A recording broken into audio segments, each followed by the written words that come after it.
In August 1997, the world stood still in horror and grief. Princess Diana, a woman millions refer to as the People's Princess, tragically lost her life. Her sudden passing became an emotional shock, uniting people of all nationalities and social classes in collective mourning. Millions of eyes watched her funeral. Every word and every detail of the ceremony became a topic of discussion.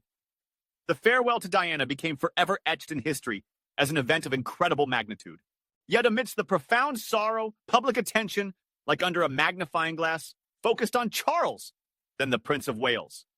His behavior and reactions during those days sparked widespread rumors, criticism, and even condemnation. Some accused him of being overly restrained. Others said he was the exact opposite. Why did someone who had been bound to Diana not only through marriage, but also through their two sons, seem so detached in the midst of such tragedy?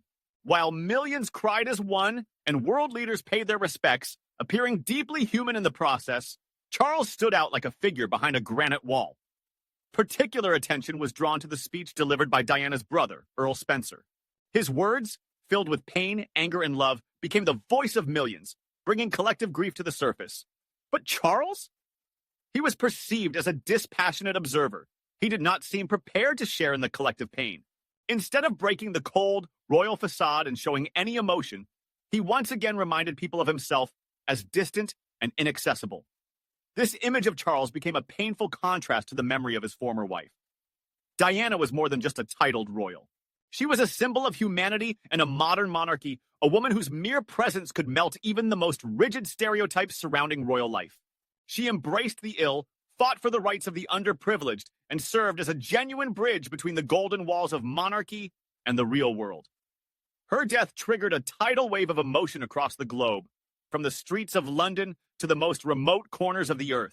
In the midst of this outpouring of love and grief, Charles appeared not as a comforting presence, but as a distant figure reluctant to engage in shared mourning.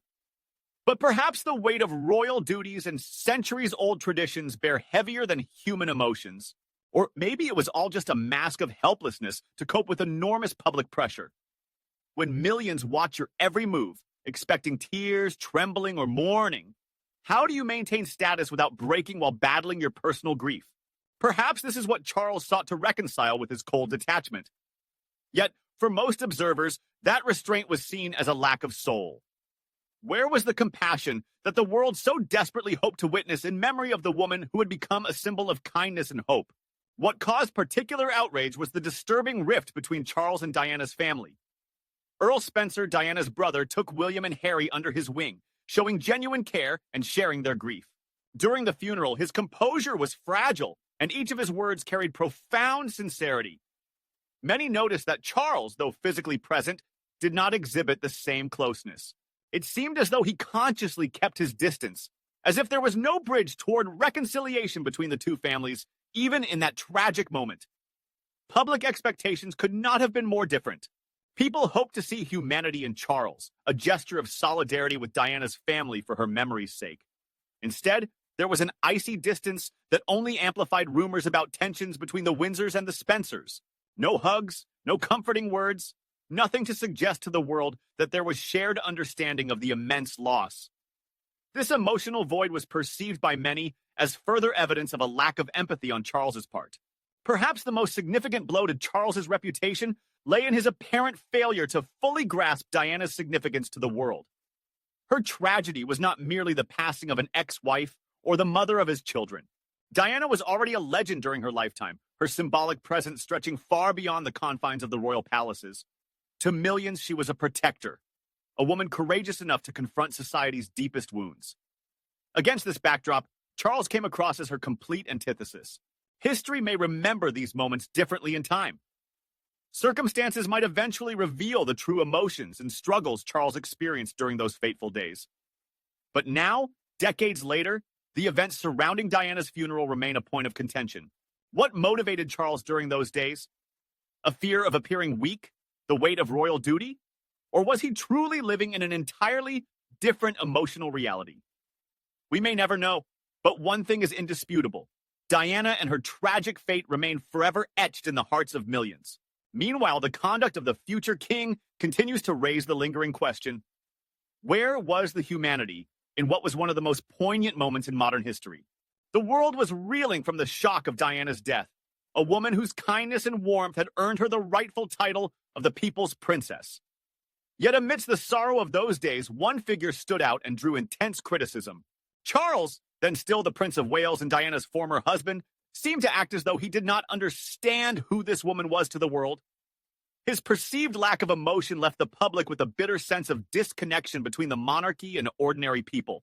It appeared that Charles failed to recognize how profoundly Diana had written her name into history, or how her humanitarian efforts had transformed lives. Many asked, did he truly comprehend the legacy she had left behind? Did he see the courage that had come to define her? In the moment when the world sought warmth and sincerity from Charles, he seemed withdrawn and cold. Decades have passed, yet this image remains a painful conversation point. Many recall how his behavior during Diana's funeral only deepened the alienation between him and the public. For millions, her death was not merely a family tragedy. It was a global moment of mourning when people from all walks of life felt united in shared loss. What did Charles do during this time? Watching him appear to perceive the events solely through the prism of monarchy rather than as a human being was deeply disheartening to many. Instead of recognizing her greatness and global significance, there seemed to be only distance and indifference from his side. The tragedy surrounding Princess Diana's death was an unimaginable shock to the world. It was a moment when millions across the globe sought comfort, humanity, and emotional leadership from the royal family. But instead of an immediate response and noble compassion, the public was met with the heavy silence of Buckingham Palace, while crowds of grieving people filled London's streets, pouring out their sorrow with flowers, letters, and candles. Key figures in the monarchy, including Charles, hesitated to offer any words or gestures. This vacuum only amplified existing criticism. The prolonged silence from the royal family escalated into a full-blown scandal. The world demanded unwavering leadership and sincerity. Yet, rather than opening their hearts and showing their human side, the monarchy remained oppressively reserved. The public, desperately looking to Charles for solace, found themselves confronted by his silence, which soon came to symbolize the emotional detachment of the royal family from the real concerns of society. When the future king finally broke his silence with a speech, many saw it as a belated attempt to repair the already significant damage. Instead of words of comfort and remorse, they heard what felt like a formal statement, delivered only when public tensions had reached their peak. This delay dealt a serious blow to Charles's reputation, solidifying the perception of him as a detached participant in the unfolding events. The public had hoped to hear him acknowledge Diana's immense importance and unparalleled impact on the hearts of millions. Yet rather than seizing the opportunity to soften his image in the eyes of the people, he delivered cold, distant words that left many even more disappointed. Charles's speech came across as dictated by duty rather than genuine sentiment. Even decades later, this moment remains a painful memory from the tragic days of September 1997. Rumors of discord between Charles and Diana's family, the Spencers, exposed another facet of how these events were perceived. Reports suggested that the funeral planning was accompanied by conflicts between the two families. While the exact details of these disputes were never made public, such information only fueled greater public dissatisfaction. For many, these reports raised a critical question. Could Charles, as the former husband of Diana and the father of her sons, set aside old grievances and unite with the Spencers for the sake of a grieving nation? Unfortunately, this did not happen. Rather than using the funeral as an opportunity to build bridges and demonstrate unity, the monarchy stuck rigidly to its script, cold, focused on tradition, and indifferent to any overt displays of emotion. It seemed that the formal image of the crown took precedence over any personal connection to the woman who had permanently reshaped perceptions of the royal family. The Spencers, by contrast, sought to honor Diana's true spirit. They insisted on incorporating her favorite works, readings, and personal touches into the service, closely tied to her identity. Nonetheless, Charles's formal stance highlighted the contrast between the two families, further angering and upsetting the public.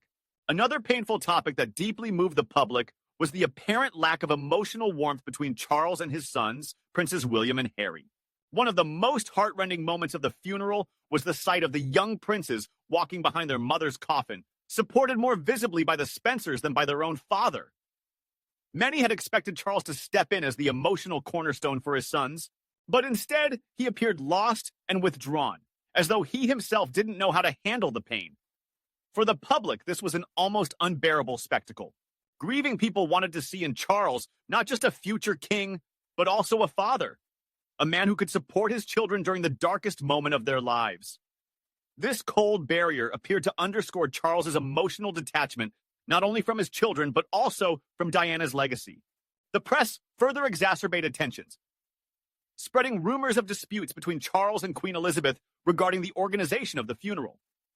There were reports of disagreements over key elements, such as the tone of the ceremony and its scale. Although these rumors were never officially confirmed, they triggered waves of speculation that even in the face of great tragedy, the monarchy remained divided. What should have been a unified response from the royal family instead became a collection of conflicting messages that only deepened mistrust toward Charles and the palace.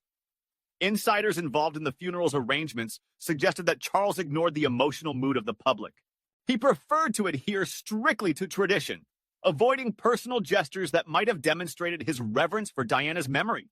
While Britons and mourners from across the world covered Kensington Palace with flowers, their love and anguish sharply contrasted with Charles's restrained behavior. His decision to remain distanced only strengthened the perception that the future king was out of touch with the public's feelings. How the monarchy dealt with the loss of the people's princess became a defining moment for its reputation. Instead of moving toward greater openness, it retreated behind the protective walls of protocol. The gestures, words, and emotions that could have bridged the gap between the crown and the people were nowhere to be found. This was not just a tragedy for Diana, but also a painful revelation of a royal system unable to adapt to a changing world. In the month following Diana's funeral, the monarchy had an unprecedented opportunity to be reborn as a modern, compassionate, and relatable institution. But Charles, as the face of that era, failed to seize this moment to reconcile with Diana's legacy or her loyal admirers around the world. His image as a cold, formal leader solidified further over those mournful days. Many people still look back on his behavior with disappointment to this day. At a time when the royal family could have connected with the public in the way Diana had mastered so effortlessly, they instead provided a conservative silence that her fans have never forgiven. As the funeral procession moved through the streets of London, uniting millions in shared pain, one moment stood out particularly sharply. Charles, the future king and former husband of the people's princess, walked separately from Diana's family, the Spencers. Earl Spencer, Diana's brother, walked close to his sister's coffin, seemingly expressing not just silent tribute to her memory, but also the closeness they had shared. Meanwhile, Charles kept his distance, not just physically, but also emotionally. To the public, this was a painful reminder of the long-standing rift between the two families, a rift that not even tragedy could seem to heal. For many watching, that scene symbolized a much deeper issue: the coldness of the royal family during moments when they should have united people in shared grief. Diana's funeral was not just a farewell to an icon of an era, but also a chance for her memory to inspire solidarity and honor. Yet, by many accounts, Charles missed that moment. Rather than walking shoulder to shoulder with Diana's family to show respect and unity, he kept his distance, as though emphasizing the chasm dividing the two clans. This separation became a glaring reflection of the emotional disconnect that persisted even years after the end of his marriage to Diana. The funeral of Princess Diana was meant to be not only an act of profound mourning, but also a moment to acknowledge the monumental role she played in the lives of millions. However, as many believe, Charles once again failed to seize this opportunity to honor the woman who became a symbol of change. Instead of a heartfelt recognition of her strength and humanitarian spirit, the occasion took on the tone of strict formalism. The man who had been her husband for many years could not convince the world that he truly understood who Diana was for society and the world at large. Did Charles truly grasp the immense love and respect people held for this extraordinary woman? Or was the entire process just another act of royal ritual, where the focus was not on humanity and warmth, but on adhering to impeccable protocol? His words and actions as the heir to the throne only reinforced the impression that his behavior was overshadowed by official duty rather than heartfelt emotion. For those who loved Diana, this funeral became a moment of disappointment. Their heroine was not honored with the words, nor in the spirit, that she so greatly deserved. Rather than using this dramatic moment to unify people and highlight the qualities that made Diana a historical figure, Charles, in the eyes of many, demonstrated only distance and excessive restraint. This left the global public with more questions than answers. Did he truly appreciate her? Did he value not only her role within the royal family, but also her profound influence in strengthening the bond between the monarchy and the people? Or was he simply following an outdated template, one that had lost its relevance in the face of the challenges of a modern world? This painful subject continues to ignite heated discussions in the hearts of those who admire Diana. To them, her death was not just a loss, but also a reason to remember her as a symbol of nobility, compassion, and true leadership. And every time the events of those days are revisited, many cannot shake the bitterness. Charles never fully expressed the level of respect and admiration the people's princess deserved.